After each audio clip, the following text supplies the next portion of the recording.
Gracias, Alexandra. Bueno, yo les decía ayer, les contaba que este programa, por tener la hora que tiene de producción y de salir al aire, siempre nos llega mucha información que sale de las agencias de gobierno tarde en la tarde. Ayer fue la noticia de que se le van a retirar los cargos, todos los cargos criminales a la ex gobernadora Wanda Vázquez. Hoy es que el Departamento de Justicia ha citado a la ex secretaria del Departamento de Recursos Naturales al Departamento de Justicia en los próximos días a las 9 de la mañana. ¿Cuál es el propósito de que el Departamento de Justicia de esta administración esté investigando a la secretaria de Justicia de la pasada administración, a la secretaria del Departamento de Recursos Naturales de la pasada administración, consciente de que esta fue la secretaria que más básicamente daño político le hizo a la gobernadora con el tema de la palguera, investigando a su suegro? Vamos a profundizar con un panel de expertos aquí y con esos temas arrancamos a jugar pelota dura.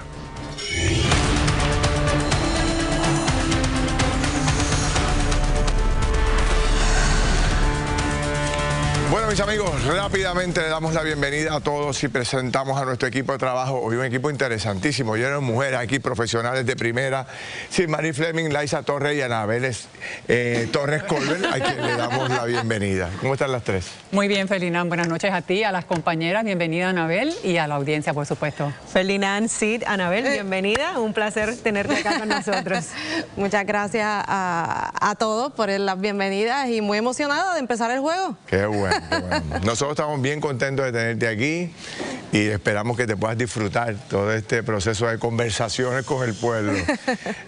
Anabel va a estar ahí no solamente haciendo de panelista, también sino va a tener su propio segmento en el cual ya pronto presentaremos. Bueno, antes de presentar a nuestros invitados, queremos arrancar con una historia básicamente de terror, otro asesinato más en las calles de Puerto Rico. En esta ocasión un caso muy particular. Vamos a ver la historia. Una llamada recibida hoy en el centro de mando de Ponce alertó a la División de Homicidios del 6C que una situación irregular se estaba dando en una residencia. Resultó ser que la llamada la hizo el propio agresor, quien dijo escuchaba voces por las cámaras de seguridad de su casa y que se estaba llevando a cabo un escalamiento. Sin embargo, cuando los patrulleros llegaron, vieron a este sujeto identificado como Antonio Pavón Morales, de 51 años, atravesando por un episodio de psicosis. Tenía la puerta cerrada con cadena y candado. Los agentes intentaron hablar con él cuando vieron que éste le disparó a su esposa Ramona Umpierre, de 47 años. No quedó ahí. Se activó de inmediato el protocolo de feminicidio, pero el hombre también le disparó a su hijo de 24 años, hiriéndolo en una mano. Otro de sus hijos, este de 27, forcejeó con el agresor y logró quitarle el arma, que de hecho era ilegal. La policía lo arrestó, pero en ese momento se desplomó y murió. Se desconocen aún las causas. La persona fue acusada de homicidio hace 20 años. Bueno, qué historia, ¿eh? Es una historia terrible. Presento aquí a nuestro buen amigo el licenciado José Lozada, el ex director del NIE, y también a la doctora Ingrid Marín, psicóloga. Saludos a los dos, bienvenidos. Gracias por la invitación. ¿Qué les parece? Empiezo con usted. Esto es un caso de terror, doctora. Definitivamente es un caso de terror que impacta no solamente a las personas, a los miembros de la familia, sino a la comunidad en general. Es bien importante ver que cuando las personas estamos expuestas a la violencia y rompe con la tranquilidad y la seguridad que todo ser humano quiere para su vida, el ser humano empieza a estar en un estado de alerta, se pone ansioso, se pone preocupado, y otros miembros de la comunidad o personas de la comunidad pueden tener lo que es el trauma vicario o el trauma secundario, que es que se sienten tan empáticos con las personas que son víctimas y empiezan a presentar sintomatología asociada a depresión, ansiedad, y definitivamente... Y todo eso puede estar ahí, todo eso en la mente de este hombre. La comunidad ahora, en general. Este señor estuvo preso cerca de 20 años, Lozada, por homicidio. Tuvo una condena de hace mucho tiempo atrás y debo pensar que como parte del proceso que hacen muchas personas que han sido convictas, eliminó esa convicción anterior. Hay una ley que tiene 51 años, la ley 254 del año 74, permite que aquella persona acusada de un delito grave pueda eliminar su récord a los 5 años de haber cumplido su sentencia. En los casos menos graves borran ahora automáticamente al mes, pero en los casos graves, cumplida una sentencia de 10 años, a los 15 puede borrar esa sentencia. Wow, y por eso era que este hombre estaba en la calle. Bueno, las personas cumplen una sentencia de cárcel o en probatoria y terminada su sentencia, permanecen en libertad. Hay una diferencia entre homicidio y asesinato. Sí, claro, el elemento del delito. Homicidio, dice, ¿cómo es posible que este señor que asesinó a alguien esté libre? El asesinato es aquel que se conocía como aquel que se usaba la premeditación, la alevosía, el deseo de matar. Un homicidio es una muerte no querida, se puede dar por un accidente, bien conduciendo un vehículo de motor, bien ejerciendo alguna destreza que fue negligente al ejercerla y causa la muerte, no es querida. Y obviamente la sentencia es menor. Es mucho menor, puede ser hasta de 3 años. Sí. Esta persona llevaban juntos 30 años. Y la pregunta mía es, ¿cómo una persona que lleva 30 años juntos puede darse, o 20 años, 15 años, cómo puedes darte cuenta de que esta persona está teniendo problemas mentales y podría acabar en una situación como esta?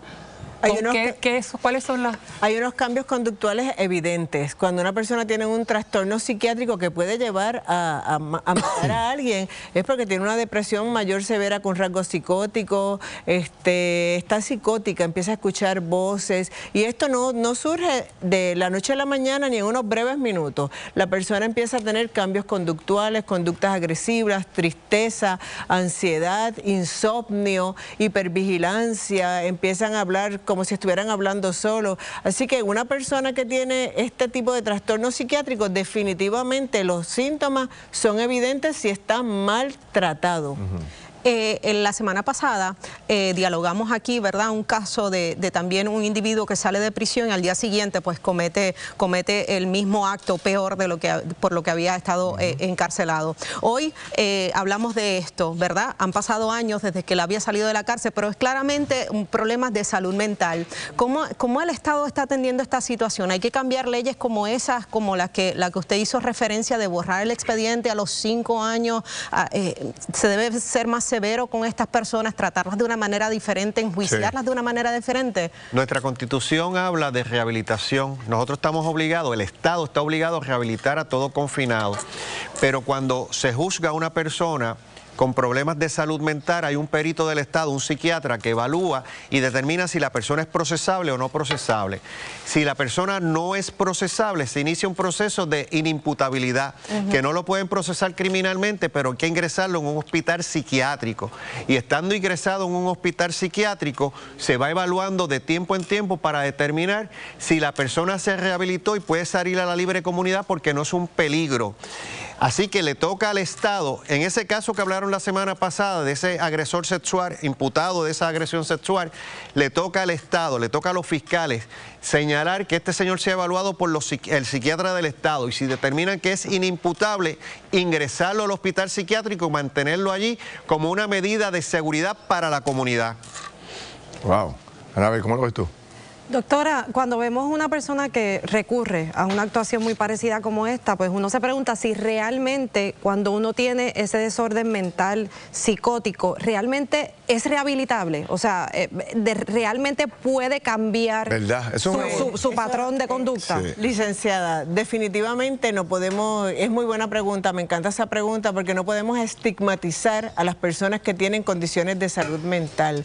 Se tiene que conocer que de un 3 a un 5% de las personas que tienen condiciones psiquiátricas son las que cometen conductas como este tipo de conducta tan agresivo, aunque hay 3%, son 3 veces más las posibilidades. Un paciente con trastorno bipolar, un paciente con ansiedad, con depresión, bien tratado a nivel farmacológico por su psiquiatra, en compañía con tratamiento psicológico, puede tener una vida saludable, una vida estable, pero cuando las personas entienden que se sienten bien y no siguen el tratamiento adecuado, claro está, siendo bien diagnosticada, definitivamente pueden cometer este tipo de actos. Hay una noticia que está rompiendo ahora mismo, es que hay una nueva masacre, te digo ahora, la cuarta matanza del año. La cuarta masacre del año, la que se acaba de dar. 2 mujeres y un hombre fueron asesinados entre Mayagüez y Las Marías.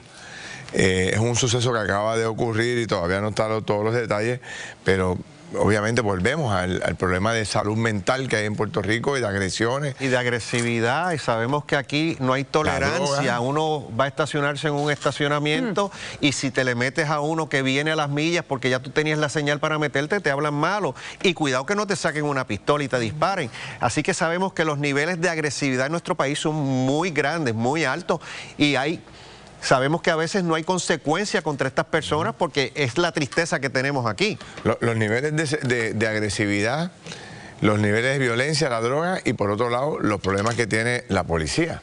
O sea, ahora mismo reclamando mayor dinero, pocos policías reportándose en los cuarteles, según nos informaron ayer. Y como dice el licenciado Lozada, no hay consecuencias, que es el problema. No hay consecuencias. Y una de las cosas también que debemos ¿verdad?, poner sobre el tintero es que esto no solamente afecta a las víctimas, nos afecta a todos, claro, porque nos da miedo, tenemos la preocupación de ser víctimas de la violencia en determinado momento, así que es importante trabajar con todo el que tenga una persona violenta en la casa, por las razones que sea, una persona que necesite medicamentos para poder controlarse o que sea una persona violenta que a lo largo de los años empieza a asumir unas actitudes de violencia, de agresión contra su pareja, todo el mundo debe tomar acción y preocuparse y atender el tema. Claro. No lo pueden dejar como una cosa menor. No, y es bien importante que si tenemos un familiar que está presentando este tipo de conducta y es una amenaza para su vida, para la vida de terceras personas, no debemos dudar al momento de tener que aplicar una ley 408 de hospitalización involuntaria.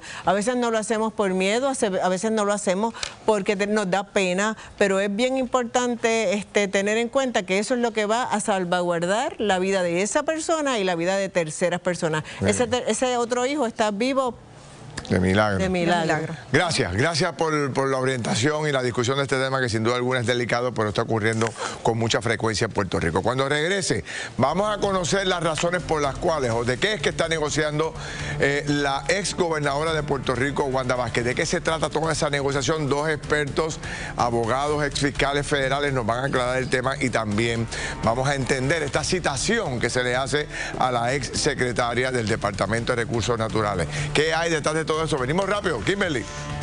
Ferdinand, la cosa está caliente porque no solamente lo que acabas de mencionar está en el tintero. La jueza se expresa sobre el acuerdo en caso de exgobernadora Wanda Vázquez en riesgo. El acuerdo con Fiscalía, tenemos todos los detalles. Además, citan a la exsecretaria de Recursos Naturales a justicia. Se revive la controversia que estuvo candente entre ella y la gobernadora. Nosotros vamos a entrar en esa controversia. Usted no se la puede perder solo aquí en Jugando Pelota Dura. Bueno, mis amigos, lo que no te dicen te lo dice Jorge Colbert. Vamos con él rápido. Jorge.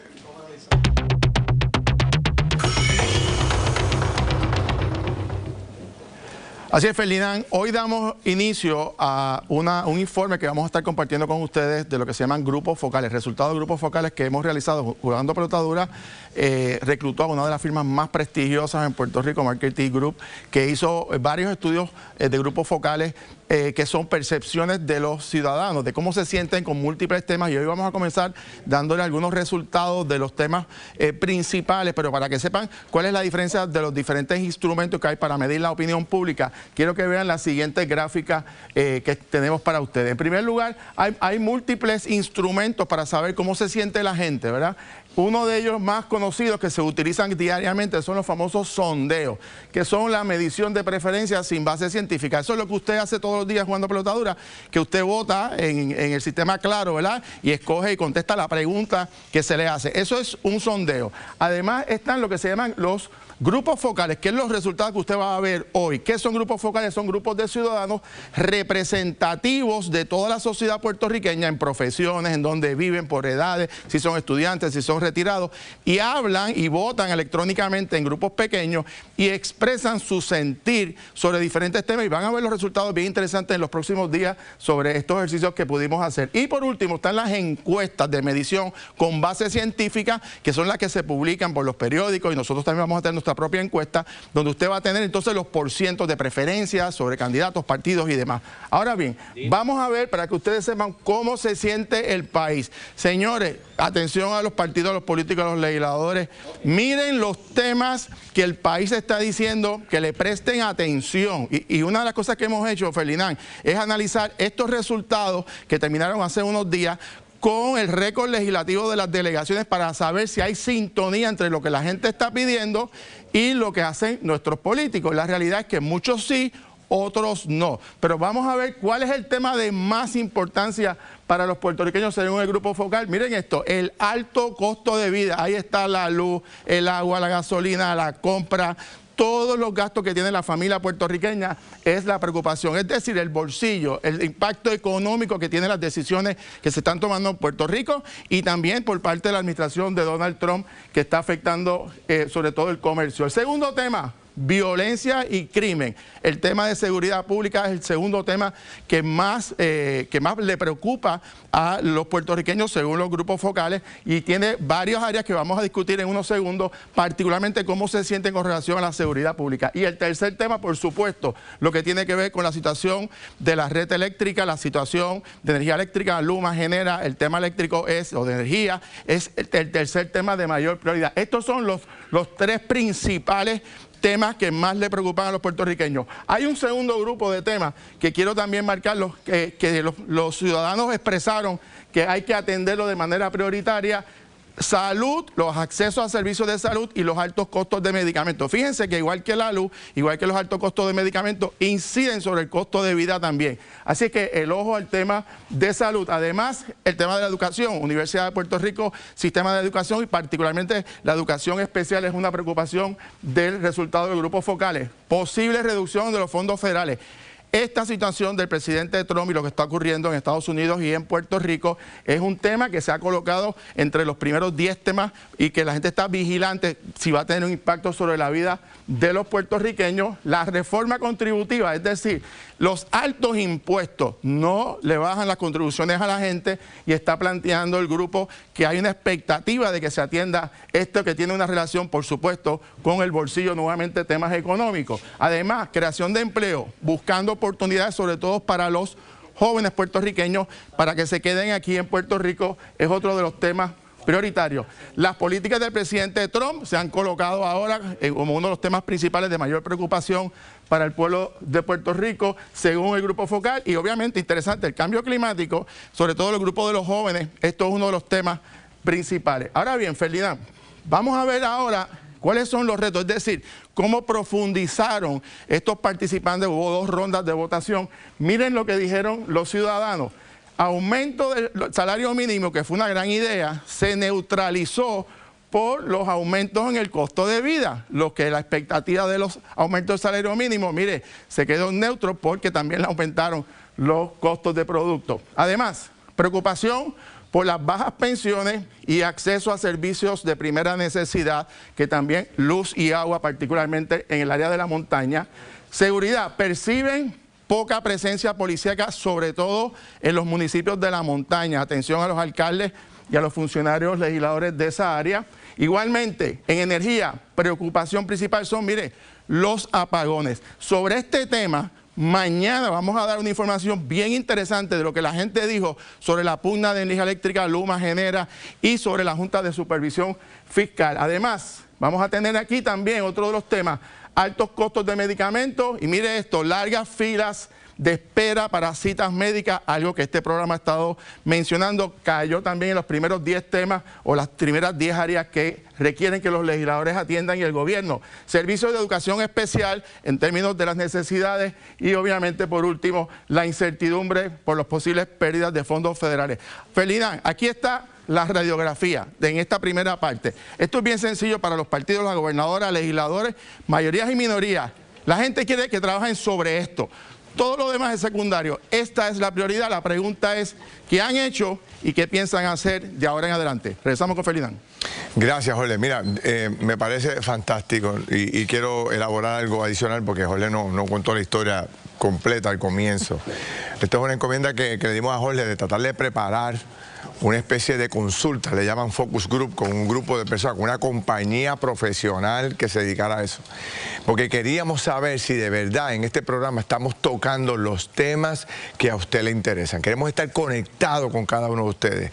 Y este informe y este estudio que preparó Jorge nos dice claramente cuál es el sentir de la gente. Fíjate, costo de vida. Obviamente ya estamos todos conscientes de que estamos muy preocupados con el tema. Cuando más dinero tiene el país, fíjate, porque tenemos 100.000 millones sin usar todavía, no hemos podido usarlo. El crimen y la violencia, que es el tema que estamos hablando. El día a día. Que es lo que estábamos hablando ahora mismo. O sea, y el tema de la energía, que es el otro tema. De hecho, se acaba de ir la luz ahora mismo. 44.000 clientes de Luma están sin servicio de energía eléctrica. Se cayó la unidad número 1 de Ecoeléctrica. Así que, nada, ahí está. Ahí está. Y los demás temas que ya Jorge había enumeró, pero sin duda alguna lo hacemos para asegurarnos que a cada invitado que traemos aquí, a cada líder político, le preguntemos por las cosas que el país quiere que le preguntemos. Esos son los temas. Y por ahí vamos nosotros y esperamos que los políticos también lo hagan. Tienen tiempo, está empezando el cuatrenio. Está empezando el cuatrenio, tienen tiempo. Bueno, cuando regresemos, todo el mundo quiere saber cuál fue la negociación a la que llegó la gobernadora Wanda Vázquez. Vamos a hablar de ese tema y vamos a hablar también, creo que la jueza que atiende ese caso no está muy a gusto con la negociación. Vamos a hablar de eso con nuestro panel de ex fiscales aquí tan pronto regresemos de la pausa. Kimberly.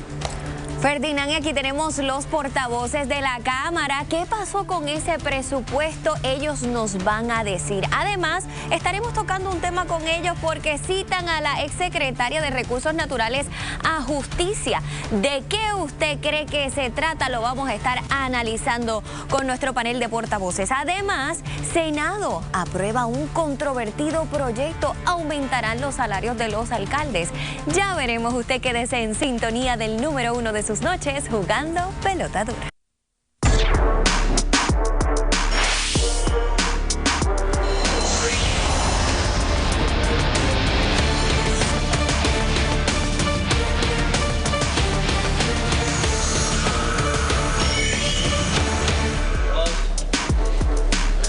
Bueno, mis amigos, son las 7 en punto. Regresamos a jugar pelota dura. Le damos la bienvenida a todos y vamos a entrar en el tema caliente, en el tema más importante de esta noticia que rompe ayer en la tarde, donde se habla de un posible retiro de los cargos criminales que había contra la exgobernadora y otros de los coacusados en ese caso. Ha habido mucha especulación, se dice que se van a declarar culpables, que los delitos con los cuales se van a dar culpables son delitos menos graves, de menor importancia. ¿Cuál es la realidad de todo esto? Hoy sale en la tarde que también hay una posibilidad de que la jueza no esté conforme, la jueza en Puerto Rico no esté conforme como en la forma que se maneja el caso. Todo eso es lo que queremos preguntar ahora a dos expertos en el tema. Aquí está María Domínguez, la fiscal federal. Saludos, licenciada. Y también el fiscal federal Osvaldo Carlos. Osvaldo. Buenas noches, un placer estar con ustedes. Encantado de tenerlos aquí a los dos. Bueno, ¿cómo recogen ustedes este cambio de velocidad que ha tenido todo este caso tan importante, de tener unas acusaciones tan graves a que supuestamente le van a retirar todos los cargos por una negociación? ¿Cómo lo ven? Bueno, yo lo primero que voy a decir es que hay que permitir que este proceso madure, porque todavía no sabemos fehacientemente cuáles son los cargos. Sí ha habido rumores e incluso hay delitos que se han estado comentando en la prensa, pero formalmente no se ha visto todavía cuál es el information. Comentábamos la última vez que estuvimos hablando sobre este tema aquí, que el Departamento de Justicia, la sombrilla, tiene autoridad sobre las distintas oficinas, quienes responden al secretario, y hay una estructura jerárquica, ¿verdad?, que tiene autoridad sobre las decisiones que se toman en las distintas oficinas. Usualmente no se ve una intervención tan directa, ¿verdad? No es lo usual. Aquí sabemos que se contrató el abogado que era de Trump, ¿verdad? Christopher Kise. Christopher, que tiene que tener muchas puertas abiertas en Washington, y han habido negociaciones tras bastidores que nosotros no conocemos los detalles. Ciertamente, pues esto sugiere que ha habido una resolución del caso y que la resolución es favorable, porque si se ha llegado a algún acuerdo, pues sugiere que es algo favorable para los acusados. También sugiere que no hay una desestimación, ¿verdad? Porque si hubiera desestimación, no hubiera una information. Y sobre el tema de la juez, quiero decir que todavía no sabemos qué tipo de preacuerdo se negoció. Si es un preacuerdo típico y normal, la juez tiene absoluta discreción hasta el máximo estatutario para sentenciar y, dependiendo de la naturaleza del delito, pues tiene un tope. Conforme a las guías que ustedes siempre establecen. Las guías, pero ya estatutariamente. Okay. Osvaldo, ¿cómo lo analizas tú? ¿Cómo lo ves tú? Pues mira, viendo todo lo que se ha hablado y pasando por las áreas de los pasillos del Tribunal Federal que susurran allí y se oye, ¿verdad?, lo que está pasando. Yo te diría que hay un cuadro bastante claro de que esto es un caso que ya ha salido, uno de los rotativos lo trajo, y que es por donde yo creo que va la cosa. Estamos hablando de posiblemente un delito electoral, que es lo que se haría alegación de culpabilidad. Es el tipo de delito que castiga a los extranjeros por hacer aportaciones en campañas en los Estados Unidos. Es Bellutini. Bellutini. Y esto pues aplica en los Estados Unidos y aplica en Puerto Rico. No lo tenemos bajo nuestro código electoral, no está prohibido, pero sí está prohibido bajo la ley federal. Así que lo que estamos hablando es del tipo de delito donde no hay un soborno. No es que es un quid pro quo, no es un intercambio, sino que simplemente un extranjero me ofreció dinero o yo le solicité dinero y ese extranjero o me lo dio o prometió dármelo, que en la ley federal... Pero esos son delitos muy distintos a los por los cuales se le acusó. Exacto. Bueno, pero surgen de los mismos hechos, claro, de la misma conducta. ¿Pero tienen el mismo nivel de gravedad o es un nivel...? Porque el delito electoral casi siempre es un delito de menor gravedad. Lo que pasa es que si tú lo unes no solamente al tipo de delito, sino lo unes al tipo de penal, de elementos que pueden hacer que se convierta en un delito más grave, que es la cantidad de dinero que está envuelta. Okay. O sea, que en este caso, si se van por la cantidad de dinero que supuestamente costó el ofrecimiento que se le hizo a Wanda Vázquez, de darle una encuesta. Ajá. Estamos hablando de 15, 20 mil dólares. Si esa es la exposición, pues en ese caso, esa combinación te lleva a unas posibilidades de hasta probatoria. Pero en este caso se había hablado tanto de la prueba robusta de los miles de documentos que habían. Estos eran 8 millones de documentos. Por eso, estos eran unos cargos que se hablaba de conspiración, soborno, relación a los programas federales y fraude electrónico, servicios honestos, etcétera. Que se haya llegado a un acuerdo donde todos esos casos se han eliminado o se vayan a eliminar. ¿Se te quedó algo importante? ¿Cuál?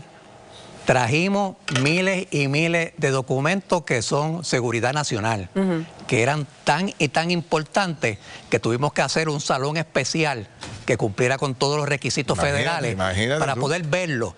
Y que la juez federal tenía que ir allí a ver los documentos porque no se podía sacarle un papel de allí. Wow. O sea, que estamos de este tipo de casos que estamos hablando. Pues entonces sí, pues estamos hablando de que ahí había evidencia robusta, supuestamente, porque si no, no hubiesen llegado a ese nivel. Exacto. Entonces, la pregunta mía es, si Christopher Kise, que es uno de los principales representantes legales de Trump, a quienes contrataron básicamente recientemente, no hubiese estado ahí, ¿el desenlace hubiese sido diferente? Para mí no. Para mí requería la presencia de Kise. Kise, además de haber sido el abogado de Trump, que de hecho le costó $3 millones a la campaña de Trump, el abogado que está de moda hoy en Estados Unidos, él fue procurador general de la Florida. Y como procurador general de la Florida, era el segundo en mando detrás de una abogada de apellido Bondi, que hoy en día es la secretaria de Justicia. O sea que la relación de este señor viene porque es íntimo de la secretaria de Justicia y también pues representa a Donald Por eso Trump. es que hemos visto estos cambios. Pues eso es lo que estoy planteando. Pero sí, yo quiero señalar algo responsablemente. No podemos especular de qué pasó durante esas negociaciones porque no participamos en ello. Claro. Hay un tema ciertamente, como lo levanta Osvaldo, de CIPA, de documentos clasificados, que definitivamente se levantó como una preocupación de qué podía suceder en un juicio público con esos documentos. Pero quiero decir, aprovechar para decir, el fiscal federal en el Distrito de Puerto Rico, Steven Muldrow, yo lo conozco hace muchos años, hace más de 30 años lo conozco. Es un servidor de carrera, es una persona comprometida con su trabajo y comprometido con sus casos. Y ustedes pueden estar seguros que él levantó la voz y tomó posturas importantes en este caso. Lo que pasa es que la decisión... Hay una decisión por encima de él. Final no es de él. Y aunque yo no participé, yo conozco de la persona y de su integridad. Hay un aspecto que quería traer. Sí. No cualquier persona en Puerto... El 99.9% de las personas que tienen casos criminales federales no consiguen una reunión en el Departamento de Justicia de alto nivel. ¿El qué? ¿Qué por ciento? Claro. 99.9 no consiguen una reunión en el Departamento de Justicia de alto nivel. No es que fueron a ver un fiscal allí, no, fue de alto nivel en el Departamento de Justicia. Y se llevan arrastrados al fiscal federal, al jefe de la división criminal en Puerto Rico y a los fiscales del caso. O sea, tú lograr eso... Es bien difícil. Eso fue la integración nuevamente de CAIS. En adición a toda la prueba robusta y todo lo que mencionó Silmari, en este caso hubo 2 admisiones de culpabilidad. Está Frances Díaz, que era expresidenta de Bancrédito, y también Blakeman, ex asesor de la exgobernadora Wanda Vázquez. ¿Qué sucede con este acuerdo y esas admisiones de culpabilidad? Ese tema se atenderá en un futuro cuando ya este proceso culmine con los 3 acusados. Si yo fuese el fiscal federal, si yo fuese Steven Muldrow, yo me encargaría de esa gente. Y yo no permitiría que esta gente tenga un castigo mayor a lo que el de los principales. Él lo puede corregir, Bueno, lo puede corregir porque la cooperación, se le informas al tribunal y puedes hacer una recomendación. Y muchas veces los jueces la siguen. Yo creo que este tipo de casos, pues tampoco el tribunal va a permitir esto. A ver. El eje de esta investigación realmente era Benuditi.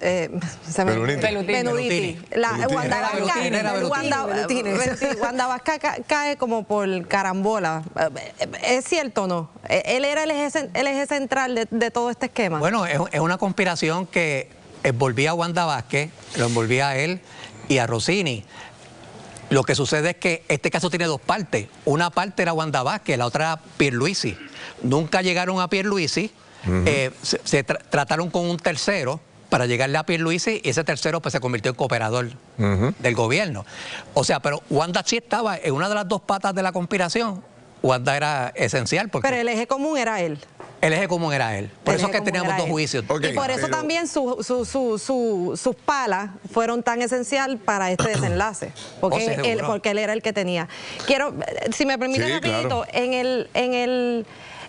el escenario de que lo que se le pueda acabar siendo la acusación sea un delito electoral, ya tocaron la parte donde es de parte del extranjero, que en este caso es él.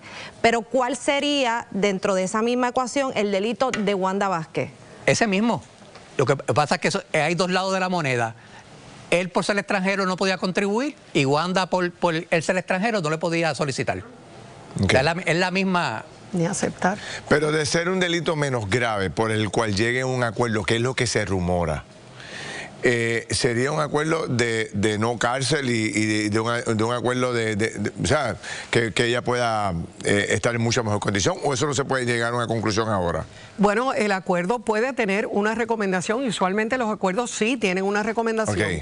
Lo que pasa, por eso te hice la salvedad, que si es un tipo de acuerdo normal, de rutina, que no es tipo C, entonces la juez preserva su discreción hasta el máximo estatutorio. El acuerdo tipo C es donde la juez accede al acuerdo y dice que lo va a seguir antes de que la persona pues se envuelva en el proceso. ¿Y cuándo es que perdóname, Felian, pero entonces cuándo es que la juez pierde el poder de hacer esa decisión? Si acepta el acuerdo tipo C, si lo acepta, tiene que seguir la recomendación, pero igual tiene la libertad de rechazarlo. Una pregunta más. Yo conozco una abogada que obligó a un juez a un acuerdo de esos tipo C. ¿Ah, sí? está al lado suyo. Está por aquí, en el caso de Julia Kelleher. ¿Ah, sí? ¿Te acuerdas que, Sí. pasó lo mismo? Y no estaba, el gringo esto no estaba envuelto.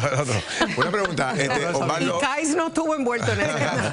Osvaldo, María, una pregunta más. ¿Es una buena negociación la que hasta ahora se sabe que ha realizado la exgobernadora? No sabemos cuál es el acuerdo, pero creo que los hechos sugieren que sí. Que sí. Yo me tiro, digo que sí. Y me parece que va a ser buenísimo para ella, que le va a dar también espacio para ella defender su asunto ante el Supremo de Puerto Rico, que va a llegar en algún punto. Y le deja espacio porque estamos hablando de una violación electoral. ¿Cómo queda la fiscalía?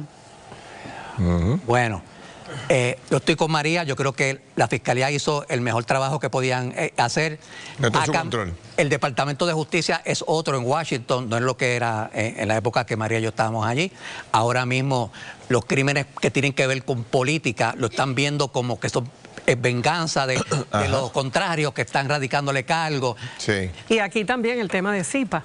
También el tema del CIPA. Bueno, qué interesante conversación. Gracias por la charla y la clase que nos han dado aquí hoy estos dos distinguidos abogados. Gracias. Vamos a ver qué pasa. ¿Esto debe resolverse cuándo? ¿Pronto o todavía? Creo que el 27 el 27. La vista. Ya debemos tener una idea de finalmente cuál es el acuerdo. Bueno, finalmente tenemos la vista y se hacen todos estos cambios que hay que hacer. Pero la sentencia, que yo dudo que renuncien al informe de probatoria, va a ser de aquí a 2 meses y medio, 3. Bueno, cuando regresemos a la pausa vamos a tocar otro caso, que es el caso de la citación del Departamento de Justicia a la ex secretaria de Recursos Naturales. ¿Tendrá que ver algo esto con allá, cómo es que se llama allá, la playa allá? ¿De quién, La Parguera. ¿Cómo que se llama? La Parguera. Voy con Kimberly, venimos rápido. Y cambiamos de tema también para algo más económico, porque Cámara atendió vista de presupuesto. Se aprobarán enmiendas en el nuevo presupuesto fiscal. Lo analizamos. Además, el Senado aprueba un controvertido proyecto. Aumentarán los salarios de los alcaldes en medio de rescate fiscal. Ya veremos, usted no se retire. Esto es Jugando Pelota Dura. Bueno, mis amigos, regresamos a jugar pelota dura. Como toda la semana tengo aquí a los portavoces de la Cámara de Representantes. ¿Qué está pasando en la Cámara? Aquí está Pichi Torres Zamora, que es el portavoz del Partido No Progresista. Domingo Torres, portavoz alterno de la Cámara, Partido Popular. También está Alicy Burgo, portavoz del Proyecto de Dignidad. Y Denis Márquez, portavoz del PIB. Saludos a los cuatro. Bienvenidos. Buenas noches. Saludos a todos. Al panel siempre.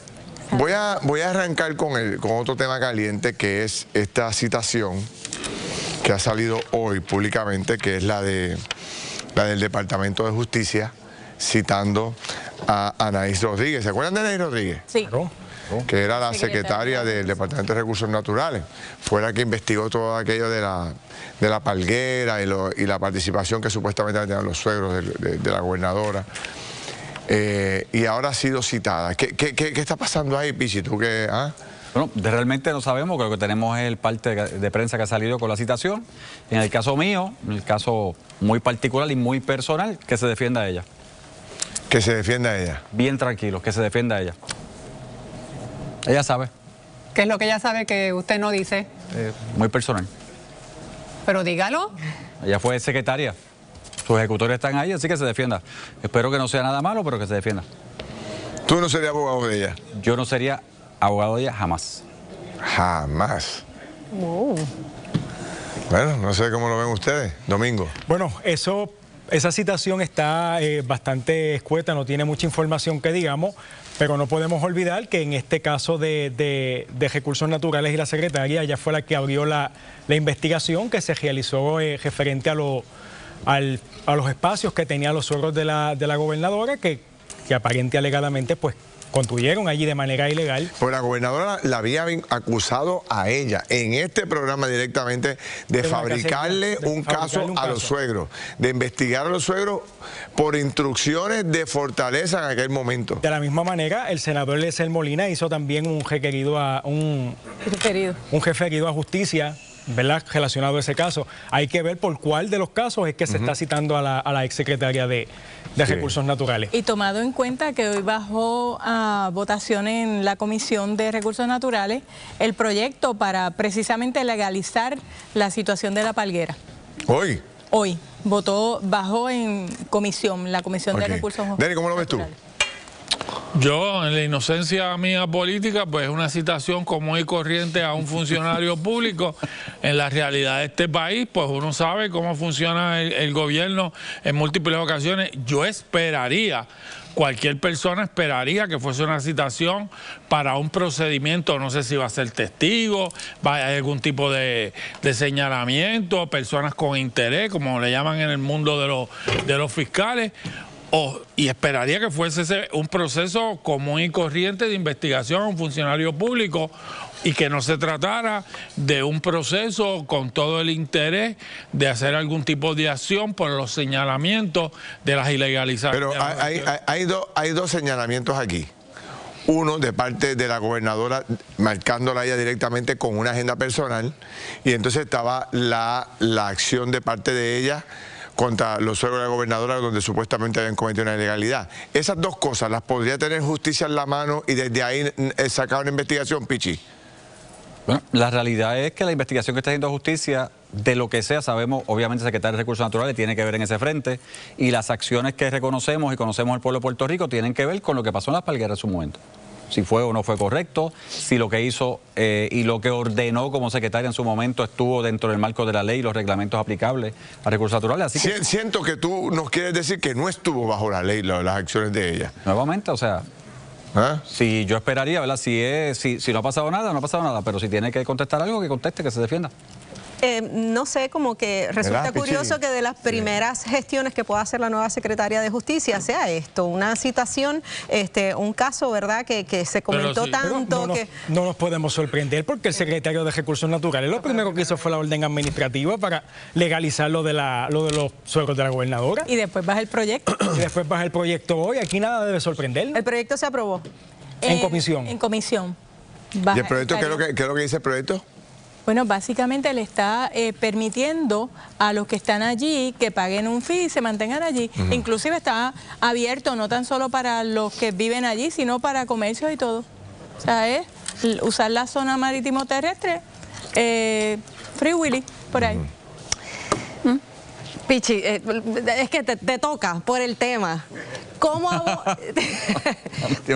abona esto a la credibilidad de la administración? Hablábamos en el segmento anterior de que un poco el caso de Wanda Vázquez por los integrantes y la perspectiva de Trump era que estos casos políticos se resolvían porque se entendían que eran revanchismos de una administración con otra o por fines político-partidistas. Y esto parecería que está pasando lo mismo, que no hace más que entrar en una nueva administración, más allá de los proyectos de ley que acaban de confirmar a la secretaria de Justicia, como dice Laisa, y a la que cita es a quien fue eje de discordia durante toda la campaña primarista, sobre todo en el caso de la gobernadora por el aspecto personal de sus actuaciones, y la citan, que crea todas las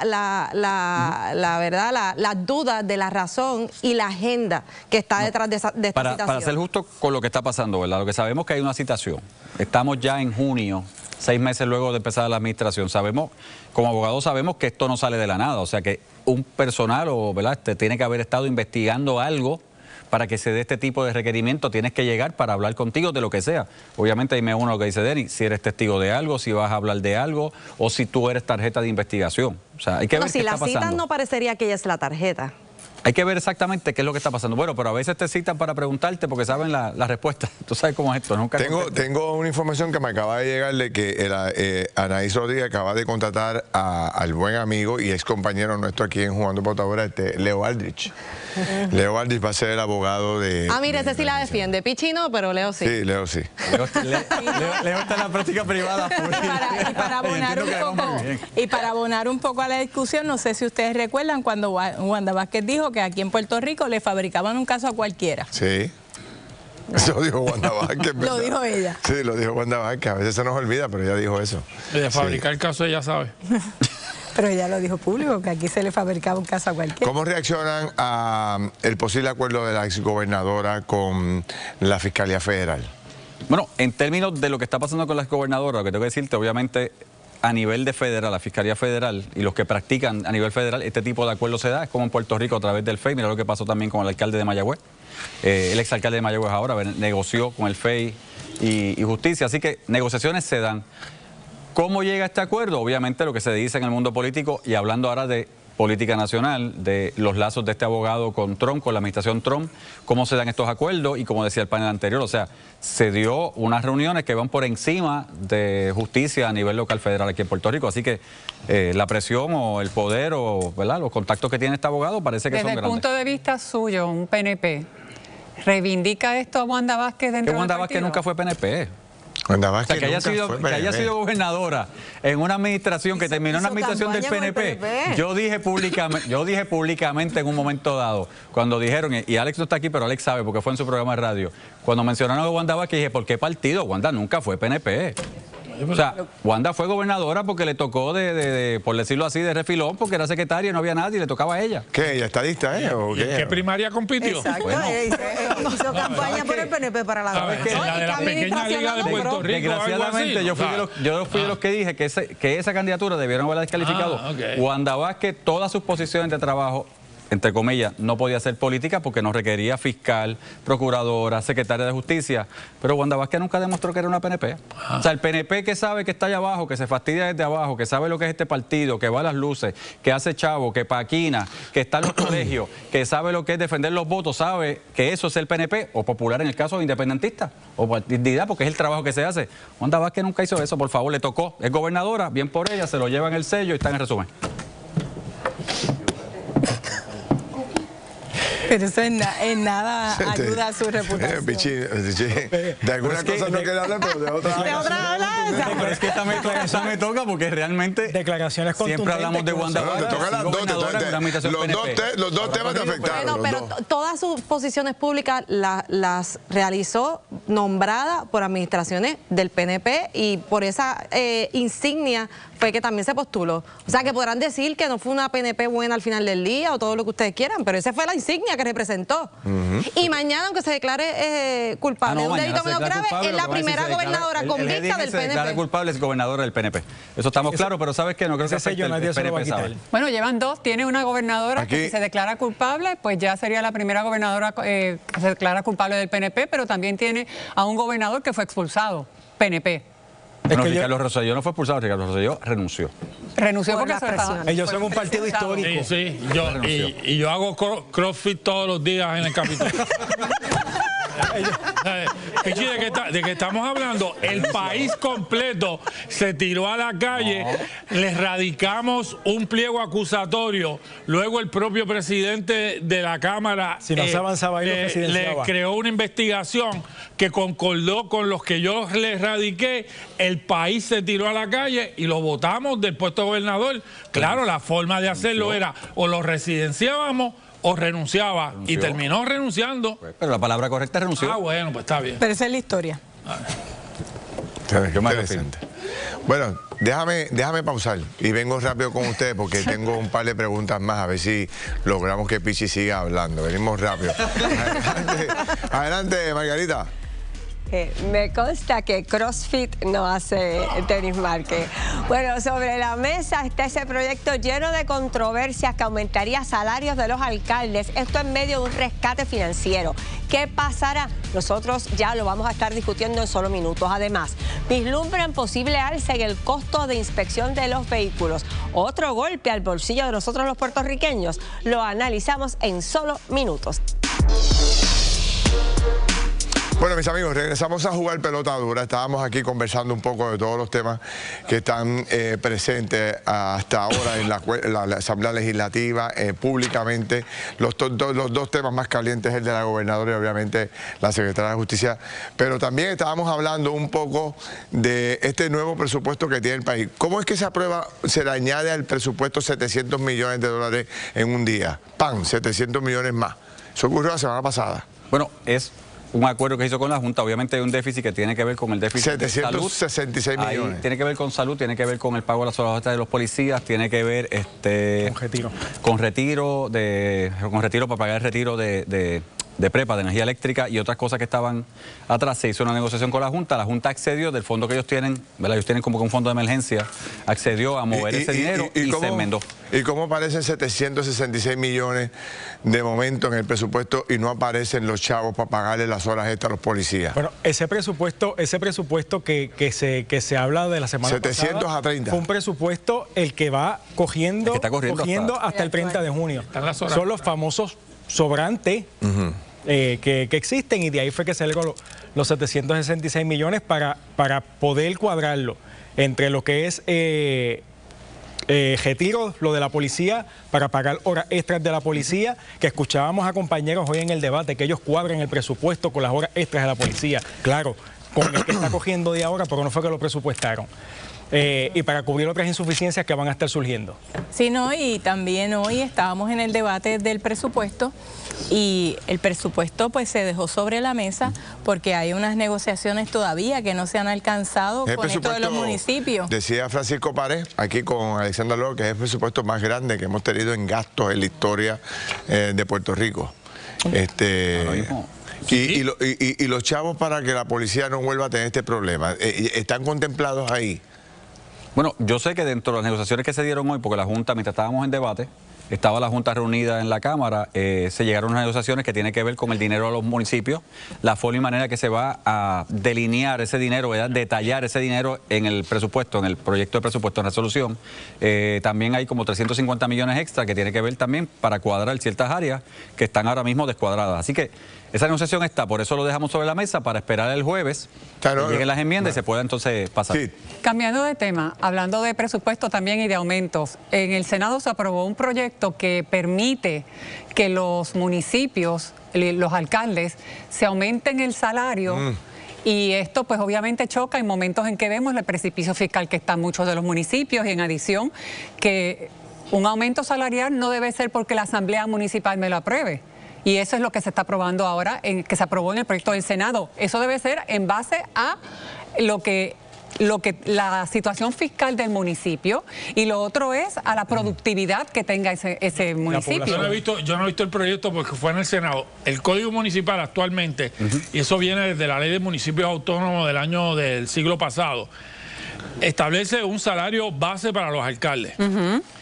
Ordena la creación de un reglamento para aplicar los criterios que tú estás mencionando, que para poder aumentar tiene que tener visto bueno, que los informes del Contralor estén bien, que los informes de gerencia estén bien, que la población haya aumentado, que estén financieramente aceptable el municipio. Por lo tanto, que muchos, por no decirlos todos, la inmensa mayoría de los municipios no cumplen actualmente con esos criterios. Realmente, tú vienes a la legislatura a pedir dinero para rescatar, para dar servicio, y quieres un aumento de sueldo, realmente es un descaro. Pero peor es que el Senado lo apruebe. Bueno, pero va a llegar a la Cámara, y una de las cosas que este proyecto está proponiendo es que sea la Asamblea Municipal la que... Exacto. Definitivamente la Asamblea Municipal le responde al alcalde. Según cuando hay menos población también. Eso fue por un descargue en el Senado. Que en un proceso de vistas públicas se hizo. Pero a raíz de los criterios, ninguno de los municipios prácticamente cualifica para aprobar un aumento. Y es con esos criterios, y ya en estos últimos años han sido las legislaturas municipales bastante creativas para dar aumento de sueldo. Y no nos olvidemos que las legislaturas municipales son, como regla general, sellos de goma del alcalde. Hay 74 municipios ahora que van a recibir dinero del fondo de emergencia que estamos haciendo, ¿verdad? Del fondo que estamos creando para ayudarlos. Gracias, jóvenes. Le agradezco el tiempo, le agradezco la discusión, que me parece que es importante. Vamos a ver qué pasa con todo esto. Voy con Margarita, y cuando regresemos vamos a conversar con los exalcaldes de San Juan, de San Sebastián y de Isabela. Venimos rápido. Margarita. Así es, Ferdinand. Mire, usted vote ahora en nuestra encuesta Claro. La pregunta: ¿deben los alcaldes tener la potestad de aumentarse su propio sueldo? Escanee el QR Code y vote ahora. Y al regreso reacciona a nuestro panel de exalcaldes. Así que bien pendientes. Bueno, ahí está. Aquí está Charlie Delgado, el exalcalde de Isabela. Don Charlie, saludos, bienvenido. Javier Jiménez, el exalcalde de San Sebastián. Y también Jorge Santini, exalcalde de San Juan. Saludos a los tres. Compañeros, bienvenidos al público. Tiramos una peseta al aire, cogemos el tema entre Wanda Vázquez y la secretaria de Recursos Naturales, o nos vamos con los aumentos de los alcaldes. Usted decide ahí, usted decide. Que usted diga, porque nosotros fuimos alcaldes. Que salieron, que llega como en shock cuando nos tocó ahora el panel, de tantas cosas que hemos oído, incluyendo que el director ejecutivo de la Junta de Control Fiscal ahorita estaba hablando de que solamente hay un presupuesto balanceado. Y entonces me pregunto yo, traen la Junta de Control Fiscal supuestamente para arreglar la parte financiera de Puerto Rico. Y al día de hoy solamente la Junta de Control Fiscal, que es la que realmente verifica, administra, fiscaliza el presupuesto, dice que tiene solamente un presupuesto cuadrado. Pues mira, esa Junta hay que votarla porque no sirve. Es lo mismo que hemos tenido de gobierno, presupuestos desbalanceados. ¿Y quién sigue pagando los 60 millones que nos cuesta la Junta de Control Fiscal? Todos nosotros. El director ejecutivo se gana más de $600,000, que muchos de los que nos están viendo pasaron la vida completa trabajando para ganar eso. Y eso tú le añades el que hayan aprobado la legalización de las casas de la Parguera como consecuencia del caso de los suelos de la gobernadora. A eso tú le añades que los alcaldes que están pidiendo un rescate también ahora están pidiendo aumento de sueldo. Y cuando tú ves los estados financieros de los municipios, dista muchos de ellos de lo que están reclamando. Yo siempre hacía un análisis. ¿Por qué se abre esa puerta? ¿Por qué se abre esa puerta para aumentos de sueldo? Bueno, porque eso se reguló y actualmente quizá varios alcaldes están empujando para que eso suceda. La Federación de Alcaldes fue la que solicitó eso. Fue la Federación de Alcaldes. ¿Y tú sabes qué? Hoy día, porque yo los oigo hablando, hay 26 municipios que no han cumplido con el single audit. 26. Y de esos 26 hay 6 que solamente han llegado hasta el 2022. Y hay 2 municipios que solamente han sometido el 2021. Adicionalmente, de todos los municipios de Puerto Rico, 16 tienen déficit. Y de esos 16 que tienen déficit, cuando tú comparas el acumulativo del déficit, es alrededor de 45 millones. Los superávit acumulados por los estados financieros que han sometido los municipios alcanzan los 1.345 millones de dólares. Cuando tú comparas con con 8 años atrás, el 2016, pues esa data yo la sacaba, el neto de los municipios eran 30 millones. Hoy tienen neto en superávit más de 1.300 millones. Yo lo oigo muchos quejándose. Hay situaciones particulares, pero mira, ¿cómo tú le vas a dar un rescate a un municipio que tiene 30 millones en superávit? Mira, tiene que presupuestar más tiempo en este panel para que aquel ya haya dado. Vámonos. Me quedó con el presupuesto. Vámonos, que esto se acabó. Esto se acabó. Pelota dura con Ferdinand Pérez y su panel. Faltó algo. Faltó algo. ¿Para qué es que va a correr Javier Jiménez? Gracias por venir. Buenas noches, ha sido un placer.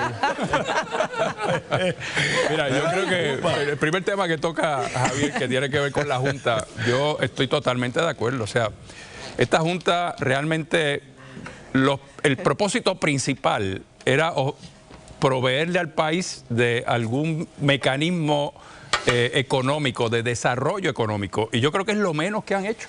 O sea, no hemos visto un solo proyecto, una sola iniciativa que vaya dirigida al desarrollo económico del país. La Junta lo único que ha hecho es limitar presupuestos y controlar el presupuesto. Así que yo creo que, ¿verdad?, se ha quedado corta con color de la salud fiscal. Pero cuando tú no tienes la autoridad y el poder, porque no eres un estado, en los estados eso nunca ha pasado.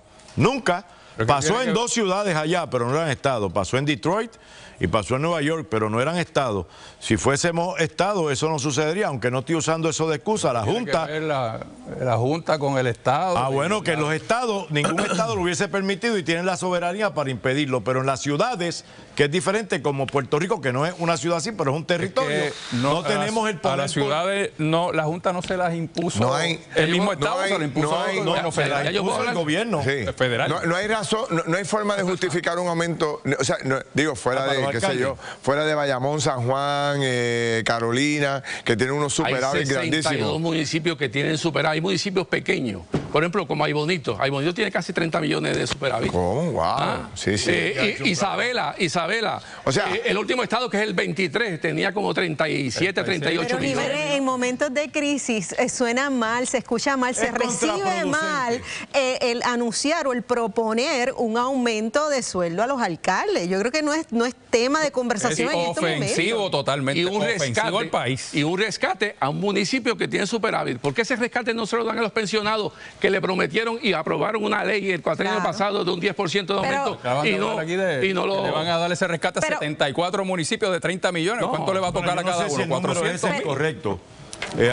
Yo había entendido que eran menos los municipios, hablando de un rescate a 74 municipios. Escuchamos aquí, no sé si está correcto, pero si es así, es básicamente... Yo creo que 38 municipios son los que supuestamente están solicitando rescate financiero. Pero ¿por qué le tienen que dar un rescate a un municipio que tiene los superávit altos? ¿Por qué? Pero realmente hay municipios con esos superávit, porque esa junta, Jiménez, que tú quisieras votar hoy mismo, ha dicho que los municipios no cumplen con los requerimientos que se les hace para que tengan la facultad de pedir ese dinero que está en OGP y que no se los desembolsan porque no cumplen con los requisitos. La Junta es un negocio de unos cuantos. Pero mira... Y todos los años lo que escuchamos si se trajo la Junta de Control Fiscal para cuadrar las finanzas del gobierno de Puerto Rico y dicen hoy... Oí yo, sabe que oí mal, pero oí hoy que solamente tenían un presupuesto que cuadrado. Entonces los otros presupuestos, que la Junta es la que realmente fiscaliza, están todos descuadrados. Pero eso no es que es el primero, que es solo uno que el gobierno ha aprobado de manera pero ellos lo fiscalizan y ellos son los que dicen qué aprueban y qué no aprueban. Y entonces tú me dices a mí que hoy día, mira las comunicaciones. Tiene la facultad en ley por la ley promesa, desgraciadamente, pero la bueno, y si tú cuadraste uno, pero el próximo no, empiezas de cero. Eso es lo que establece la ley promesa.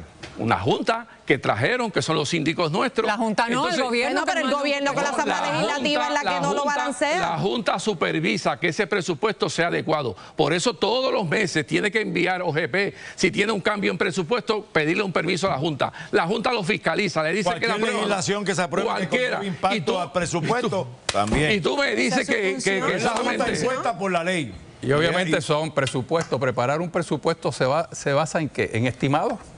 Por lo tanto, tú haces un presupuesto el cual tú estimas que vas a tener unos ingresos durante ese año. Debe llevar una contingencia precisamente porque es estimado. Exacto. Y por lo tanto, al final de ese año fiscal es que tú dices, bueno, pues terminé con superávit o terminé con déficit. No, pero eso se proyecta. No, a mí me perdonan. Y tú administraste bien, Isabela. Pero eso se proyecta y ya tú sabes si tú vas para un déficit o un superávit. Porque ya me echó la culpa de una crudita y la tercera crudita. Y hoy me dice que administré bien, coño Javier. Que le den todo el tiempo, ¿verdad? No, pero Jorge hizo muchas cosas, y todas esas cosas, Jorge. Pero eso es aparte. Lo que le digo, lo que yo quiero establecer aquí es que aquí hay una irresponsabilidad en todas las áreas, hasta en entidades que nosotros queremos que realmente tomen control del destino del país. Entonces, se salvaron de nosotros esperamos de Wanda Vázquez. No, es que Javier se está postulando ahí. ¿Por qué partido se postulará? Miren, yo veo a mucha gente todavía haciendo campañas de ahora. ¿Para qué? Si nosotros no arreglamos este país. O sea, que no hay Javier Jiménez en el 2028. Yo no sé qué puede haber. Si yo me puedo morir de aquí a que salga de ahí, cualquiera de nosotros, nadie sabe el futuro. Jóvenes, lo veo la semana que viene. Gracias. Pero mira, ni Santini ni Charlie. Gracias por despedirte. Se prendió esto, señoras y señores. Qué bueno ha estado este panel. Más tiempo, Ferdinand, más tiempo. Usted votó en la encuesta, claro. ¿Deben los alcaldes tener la potestad de aumentarse su propio sueldo? Un contundente 99% dijo, mire, no. Gracias a todos por participar y regresamos con la última entrada del juego. No se lo pierda. Bueno, señores, miren cómo estoy, pero quiero aprovechar el espacio para dar las gracias a